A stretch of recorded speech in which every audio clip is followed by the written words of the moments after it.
Júlia, vamos acordar, você tem que sair. Dona Júlia, você tá atrasada.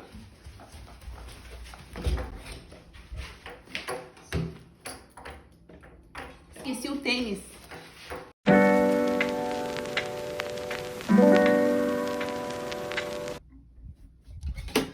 Vamos acordar?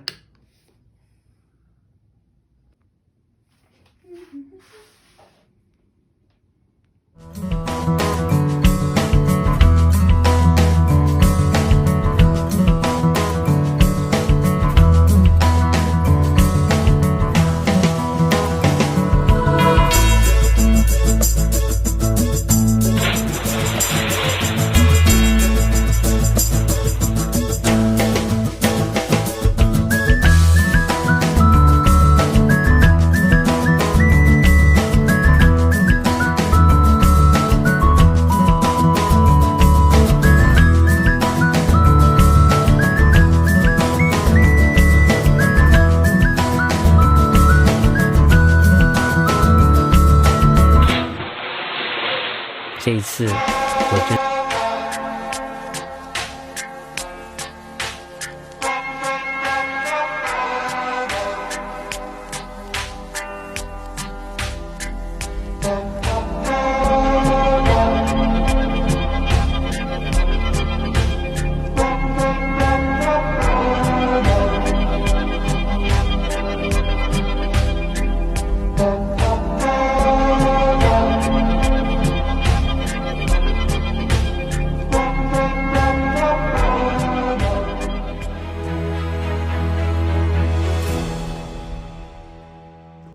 Esse comecinho do vídeo serviu para simbolizar como a gente teve os dois universos, né? Tanto o universo, né, do cursinho presencial, quanto também o universo do ensino remoto durante a quarentena.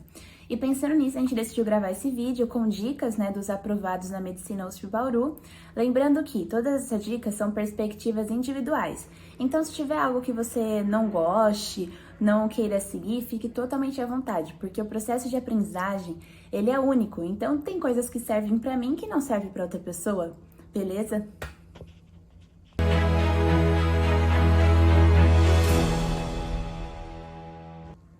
Essa primeira pergunta já é bem polêmica.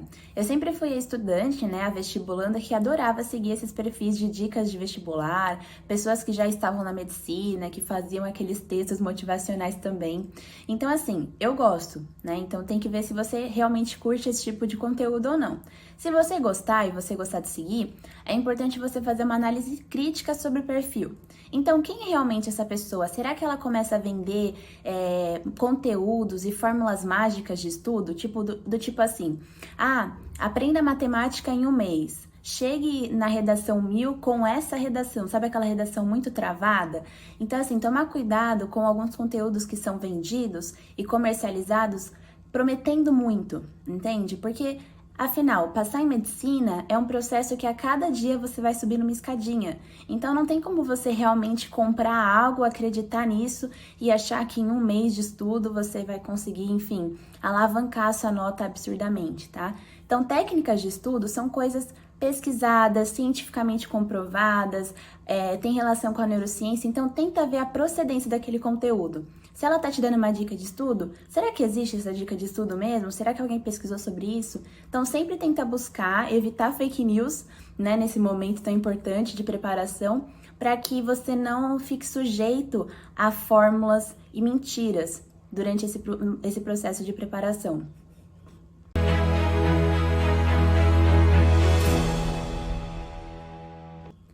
Sobre a rotina de estudos, acho que a primeira coisa importante que você tem que estabelecer é quantas horas por dia você consegue estudar. Se é 1, 2, 5, 6, enfim, cada um tem uma rotina.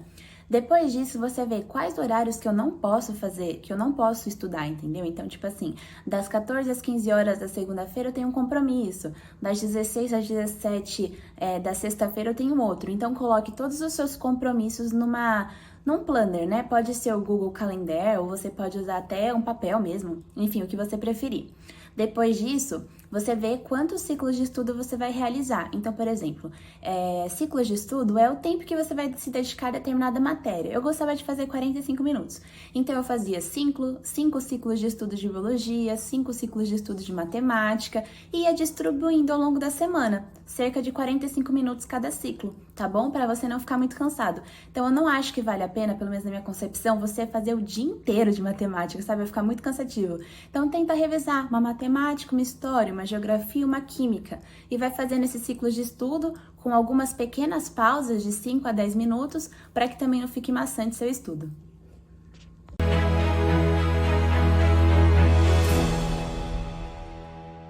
Gente, estudar em casa por meio do EAD é um grande desafio, principalmente quando se fala da dificuldade de manter o foco nos estudos. Nós que já estivemos no lugar de vocês compreendemos essa situação.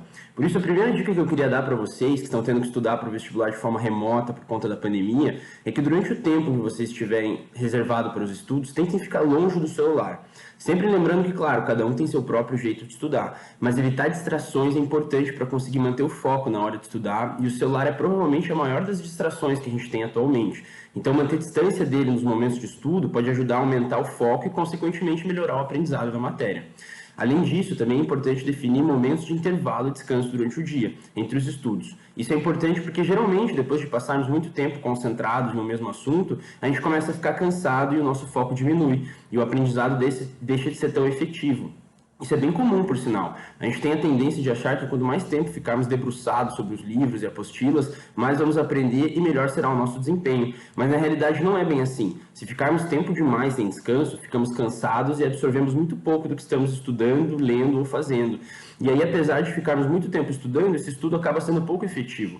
Então, em resumo, as dicas que eu dou são duas. Tente se manter longe de distrações durante o estudo, principalmente do celular, e não esqueça de separar alguns momentos para descansar ao longo do dia.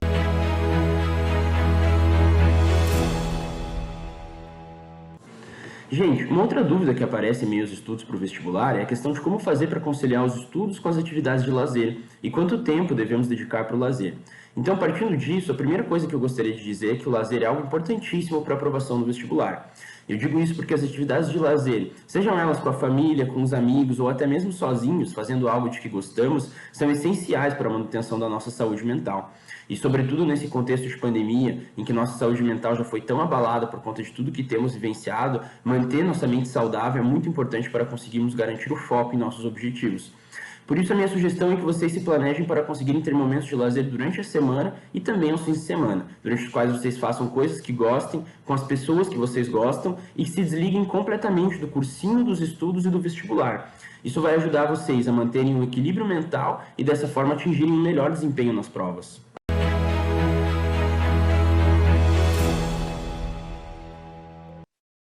Enfim, né, galera? Agora a gente vai falar sobre como estudar, né, para questões de obras literárias, né? Primeiramente, né, não preciso nem falar, né, os professores já devem metralhar vocês com isso, sobre a importância de ler, né, os livros. Gente, é aquilo, você vai lendo um pouquinho a cada dia, pega nas férias, faz uma maratonazinha de leitura, né? Tem audiobook também na internet, você, né, nossa, eu não tô acostumado a ler, cara. Você pega, coloca um audiobook no, né, põe no fone e vai acompanhando a leitura. Porque, assim, é muito comum eles colocarem questão de enredo na prova, né? E aí, se você não sabe, daquele detalhe, você roda, você perde a questão. Né? E perder a questão em prova é muito triste, né? E pode tirar você da sua merecida vaga, né, cara? Então, não dá para não ler, né, gente?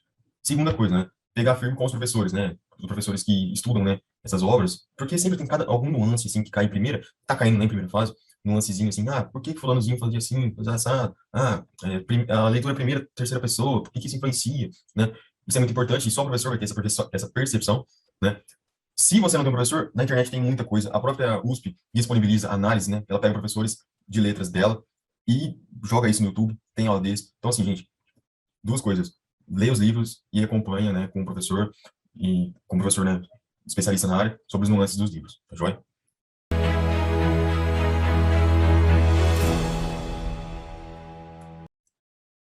E aí, galera, tudo bem?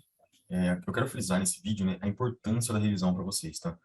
Para qualquer pessoa que quer estudar e futuramente vai fazer uma prova, se quer lembrar daquilo, vai ter que revisar, não tem jeito, tá? Não adianta eu estudar algo hoje e só daqui 6 meses, né? Vamos supor que a gente está estudando aqui em julho, junho, a prova vai ser lá em dezembro e você só estudou determinado assunto em julho. Vai ficar até dezembro sem ver. Dificilmente você vai lembrar, porque acho que é quase impossível, né, gente? Então, por isso que é tão importante essa revisão. E no YouTube tem N maneiras de você revisar, né? YouTube ensina muitas coisas, né? Tem muita gente boa que ensina isso. Eu, particularmente, gostava muito do caderno, né? O professor ia lá falando na aula, ia anotando, o professor falava. Aos finais de semana, quando eu tinha tempo, ia lá, dava uma lidinha naquilo, fazia revisões passadas, tipo assim, ó, eu estudei isso hoje. Pô, acho que é conveniente daqui 7 dias eu estudar isso de novo. Tipo assim, semana que vem, quando eu começar a estudar uma matéria nova, tipo assim, química. Ah, semana passada, deixa eu ver o que o professor deu de química. Revisão por exercício também, para mim, era supimpa, era o melhor jeito. Então, o caminho de sucesso é revisão, com certeza.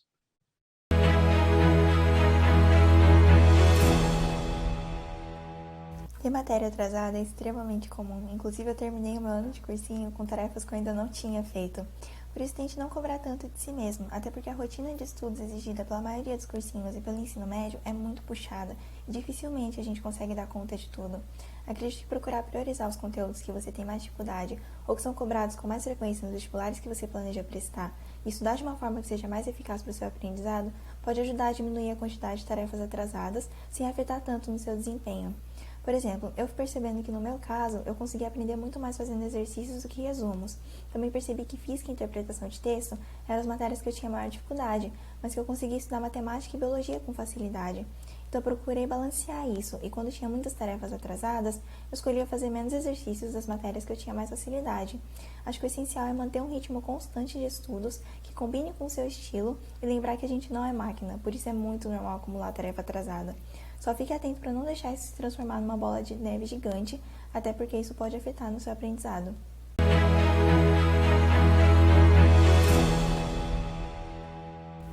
Eu sempre pensei que a experiência dos simulados e das provas antigas era o que tinha de mais importante, tentando não me preocupar só com a quantidade de acertos ou com os rankings divulgados.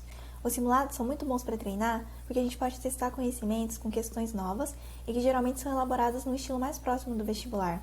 Eles também costumam ser aplicados em períodos específicos para testar os seus conhecimentos acumulados naquele período de tempo, então podem te direcionar nos estudos sobre quais matérias você apresenta uma dificuldade constante, quais conteúdos mais específicos não foram muito bem absorvidos e quais matérias você apresenta um bom desempenho. Já as provas dos anos anteriores costumam ser um pouco mais repetitivas, já que a maioria das questões são resolvidas ao longo do ano, mas isso não significa que elas são menos importantes. Para tornar essa experiência mais produtiva para mim, eu imprimia várias provas antigas vestibulares que eu ia prestar e resolvia elas no ambiente mais próximo possível da prova oficial. Isso me ajudou no preparo físico e mental, além de me ajudar a encontrar as facilidades e dificuldades que eu tinha. Os nossos erros na resolução dessas questões realmente podem assustar. Eu mesmo me culpava muito por cada errinho que eu cometia, mas eu também percebi que eu não conseguia esquecer o que eu errei, então eu comecei a usar isso ao meu favor. Se isso for o caso de algum de vocês, eu acho que vale a pena tentar encarar os seus erros dessa forma, como parte do seu aprendizado e da sua trajetória até a aprovação.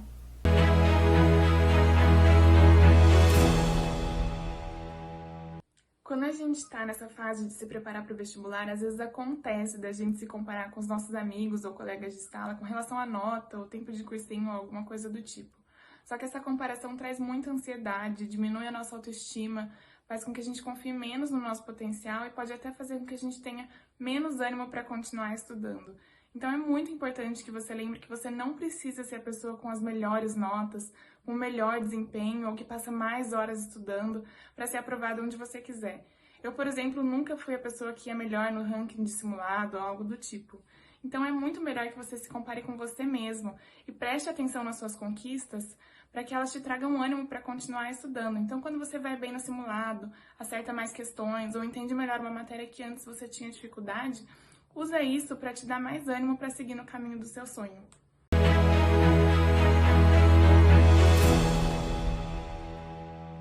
Uma outra pergunta importante é: eu preciso estudar todos os dias para o vestibular? Bom, não necessariamente. Na verdade, não existe uma regra de quantos dias ou quantas horas você precisa estudar. Mas todo mundo sabe que para passar no vestibular a gente precisa estudar bastante, se esforçar bastante. Mas também é muito importante achar um equilíbrio entre estudo e o descanso, porque o descanso também é muito importante para manter a sua saúde mental. Eu, por exemplo, não conseguia estudar todos os dias da semana. No domingo eu estava muito cansada, então eu usava esse dia para descansar, distrair a cabeça, ficar com pessoas que eu gosto e, manter a minha saúde mental.